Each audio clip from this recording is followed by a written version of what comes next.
BJP ने लोकसभा चुनाव के लिए सभी 11 प्रत्याशियों के नामों का ऐलान कर दिया है, जिसके बाद पार्टी भी अब एक्टिव हो चुकी है। सभी प्रत्याशियों के प्रदेश बीजेपी दफ्तर में बैठक भी हुई है, जिसमें सरगुजा से पार्टी प्रत्याशी चिंतामणि महाराज ने भी शिरकत की है और वो कांग्रेस छोड़कर बीजेपी में भी शामिल हुए और उन्हें पहली बार में ही लोकसभा का टिकट भी दिया गया।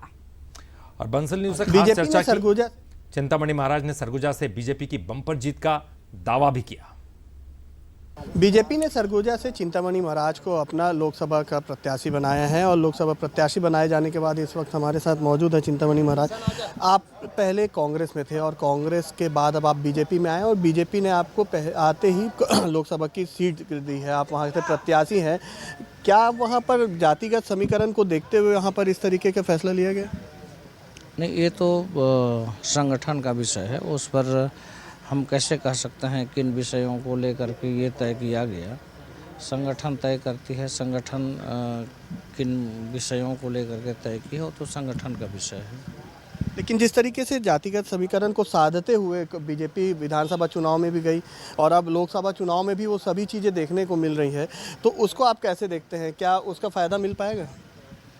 नहीं, निश्चित रूप से मिलेगा और संगठन को तय करना रहता है। संगठन तय की है और संगठन जो तय करती है उसी पर कार्यकर्ता काम करता है, तो सभी कार्यकर्ता जो संगठन तय की है उसी में काम करेंगे। विधानसभा चुनाव में जिस तरीके से सरगुजा में कांग्रेस का सुपड़ा साफ हुआ और उसके बाद अब लोकसभा चुनाव है, आप वहां से खुद प्रत्याशी हैं, कितना फ़ायदा मिलेगा? क्या मोदी की गारंटी इस बार काम करेगी?